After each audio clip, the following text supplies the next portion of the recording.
नमस्कार दोस्तों, आज हम बात कर रहे हैं एनसीईआरटी किताब विवाद की, जिसने पूरी मीडिया और सोशल मीडिया पर हलचल मचा दी है।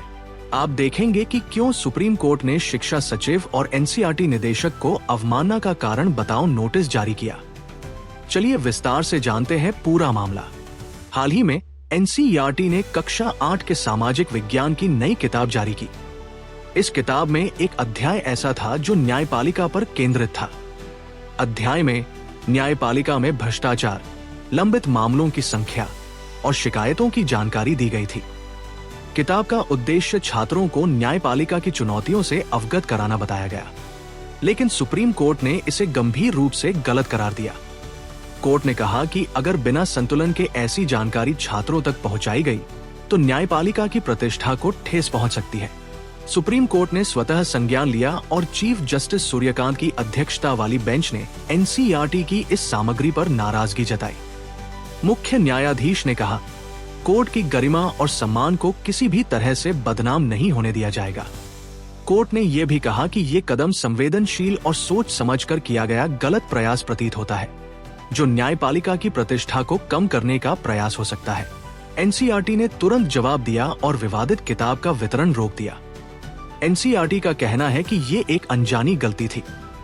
संस्था ने माफी भी मांगी और अध्याय को फिर से लिखने की बात कही, लेकिन सुप्रीम कोर्ट ने स्पष्ट कर दिया कि माफी या किताब हटाना पर्याप्त नहीं है। कोर्ट ने विस्तृत स्पष्टीकरण और जवाब मांगा।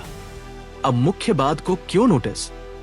सुप्रीम कोर्ट ने एनसीईआरटी निदेशक और शिक्षा सचिव को अवमानना का कारण बताओ नोटिस जारी किया। कारण 1, विवादित अध्याय ने न्यायपालिका की गरिमा को ठेस पहुंचाया। 2, अध्याय को छात्रों तक बिना संतुलन के पहुंचाया गया। 3, ये कदम संवैधानिक निकाय की प्रतिष्ठा को नुकसान पहुंचाने वाला माना गया। 4, यदि जानबूझकर किया गया तो ये कॉन्टेम्प्ट ऑफ कोर्ट के अंतर्गत आता है। कोर्ट ने पूछा, इन अधिकारियों के खिलाफ क्यों कोई कार्रवाई नहीं होनी चाहिए? ये सिर्फ एक किताब विवाद नहीं है, इसे गंभीर माना जा रहा है क्योंकि न्यायपालिका भारत के संवैधानिक ढांचे का महत्वपूर्ण स्तंभ है। शिक्षा सामग्री में संवेदनशील संस्थाओं की सही और संतुलित जानकारी होना जरूरी है। अगर पाठ्य पुस्तक से किसी संस्था की प्रतिष्ठा को ठेस पहुंचे तो कोर्ट इसे गंभीरता से लेता है।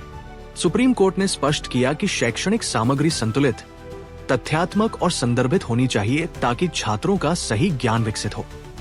अब कोर्ट इस अवमानना नोटिस पर सुनवाई करेगा।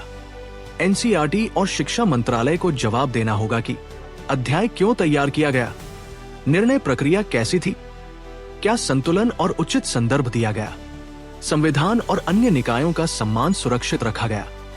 यदि कोर्ट को लगे कि अधिकारियों की भूमिका अनुचित थी तो आगे कॉन्टेम्प्ट ऑफ कोर्ट्स एक्ट के तहत कार्रवाई की जा सकती है। दोस्तों, ये विवाद संवैधानिक मूल्यों, शिक्षा और संवेदनशील संस्थाओं के सम्मान का मुद्दा बन चुका है। अगर आपको ये वीडियो पसंद आया तो लाइक करें, सब्सक्राइब करें और बेल आइकन दबाएं। वीडियो शेयर करें, कमेंट में अपनी राय जरूर लिखें। आपका सपोर्ट हमारे लिए बहुत मायने रखता है। धन्यवाद और मिलते हैं अगली वीडियो में।